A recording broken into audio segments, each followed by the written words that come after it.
एक बार की बात है। शहर से दूर एक गांव में राजेश और रीमा सो रहे होते हैं। तभी उन्हें घर की छत पर किसी के चलने की आवाज आती है।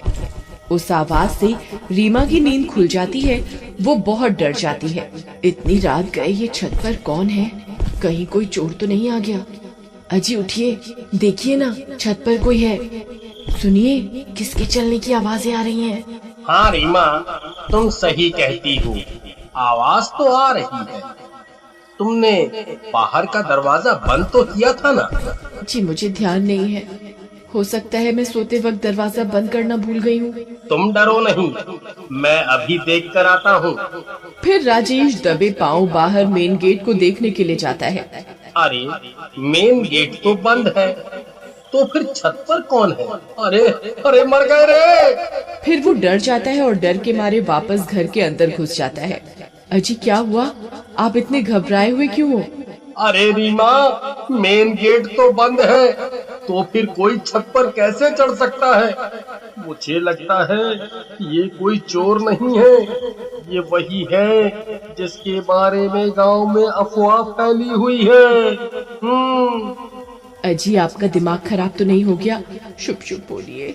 नहीं रीमा, मैं सही कह रहा हूँ। गांव में अफवाह फैली हुई है कि एक आत्मा है जो घर की छत पर आती है और तीसरे दिन घर में रहने वालों का सर काट कर अपने साथ ले जाती है। अरे मर गए रे! तो क्या हमारी छत पर वो मनहूस आत्मा घूम रही है? हे भगवान, अब हम क्या करें? रीमा, जल्दी जाओ, सारी लाइट बंद कर दो, कहीं उसे पता ना चल जाए कि घर में कोई है। फिर रीमा घर की सारी लाइट बुझा देती है और वो दोनों एक कंबल के नीचे छिप जाते हैं। वो चुड़ैल रात भर उनकी छत पर इधर उधर मंडराती रहती है। फिर सुबह होने पर राजेश गांव वालों को इस बारे में बताता है। भाई, ये घटना अब बढ़ती ही जा रही है। राजेश भाई, एक काम करो, आज रात छत पर मिट्टी डाल देना। अगर कोई छत पर आया तो उसके पैर उस पर छप जाएंगे। इससे पता चल जाएगा सच में कोई छत पर आता है या ये सिर्फ एक अफवाह है। फिर रात होने से पहले राजेश छत पर मिट्टी डाल देता है। देर रात राजेश और रीमा सो रहे होते हैं। तभी उन्हें किसी के गुर्राने की आवाज आती है। डर के मारे उनकी नींद खुल जाती है। अजी देखिए, छत से गुर्राने की आवाज आ रही है। लगता है कोई बंदर है। अजी नहीं, ये किसी बंदर की आवाज नहीं हो सकती। ये बहुत डरावनी आवाज है। अजी आज दूसरा दिन हो गया और ये मनहूस आत्मा हमारे घर की छत पर मंडरा रही है। अजी गांव वालों का मानना है कि तीसरे दिन वो सर काट कर अपने साथ ले जाती है। जी अब क्या होगा? अरे तुम रोना बंद करो, पहले पता तो चल जाए कि छत पर सच में कोई चुड़ैल है या कोई जंगली जानवर। फिर रात भर उन्हें छत पर किसी के चलने और गुर्राने की आवाज आती है। सुबह होने पर राजेश और रीमा घर की छत पर जाते हैं तो उनकी आंखें फटी की फटी रह जाती हैं। वहाँ मिट्टी पर बड़े बड़े कदमों के निशान होते हैं और वो उल्टे होते हैं। अरे मर गए रे, ये तो उल्टे पैरों के निशान हैं। इसका मतलब चुड़ैल की अफवाह नहीं, सच है। मुझे अभी गांव वालों को इसके बारे में बताना होगा। फिर राजेश भागता हुआ जाता है और कुछ गांव वालों को अपने साथ लेकर आता है। वे सब गांव वाले उन उल्टे पैरों के निशान देखकर डर जाते हैं। हे भगवान, ये तो उल्टे पैरों के निशान हैं भाई। गांव के ऊपर सच में चुड़ैल का साया पड़ गया है। अगर ये अफवाह सच है तो इसका मतलब आज तीसरा दिन है और वो चुड़ैल तीसरे दिन उस घर में रह रहे लोगों के सिर काट कर अपने साथ ले जाती है।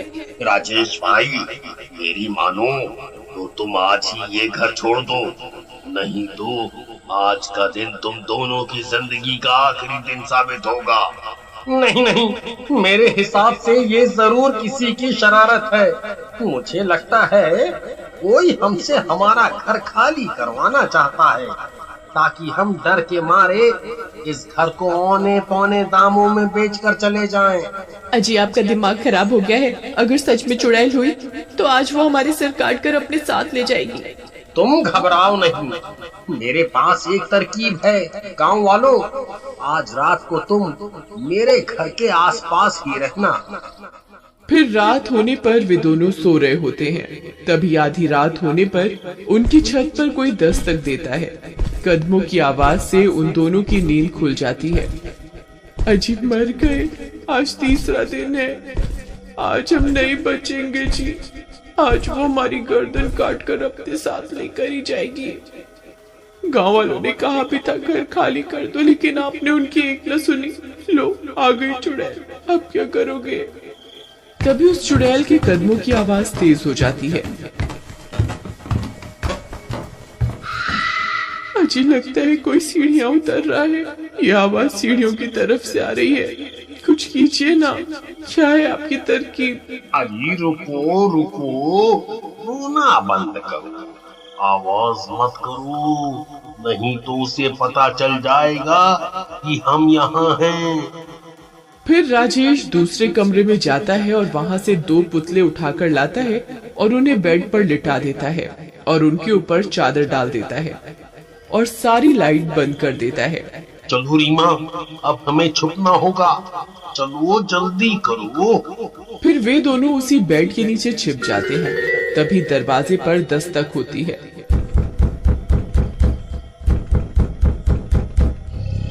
अरे मर गए रे, ये वही चुड़ैल है जी। चुप रहो, आवाज मत करो, हो सकता है वो दरवाजा ना खुलने पर चली जाए। फिर कुछ देर दरवाजा खटकता रहता है और जोर की आवाज आती है और दरवाजा टूट जाता है।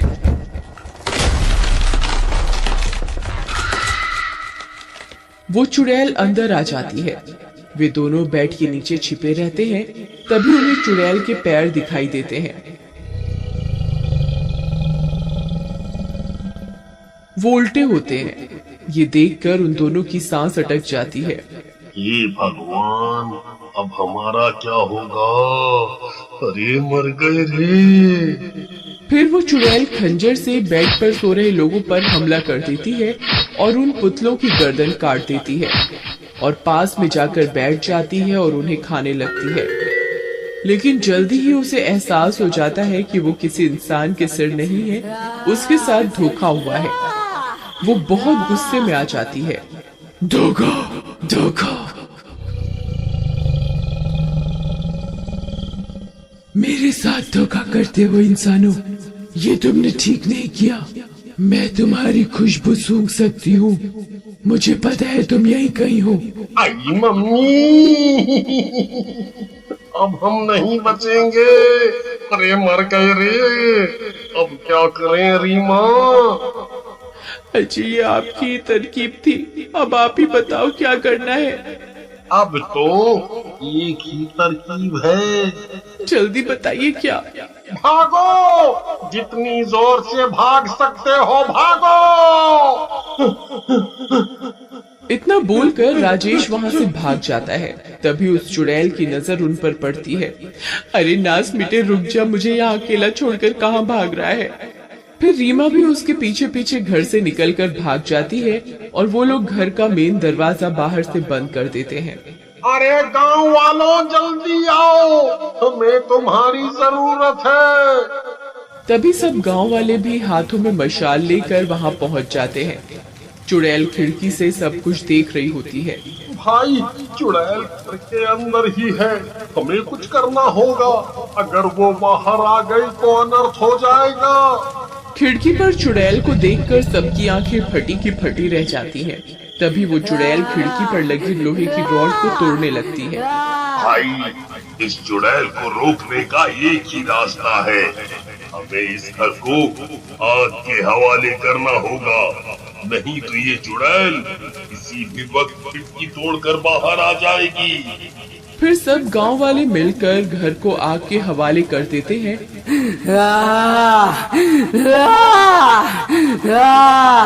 और वो चुड़ैल भी घर के साथ साथ जलकर राख हो जाती है।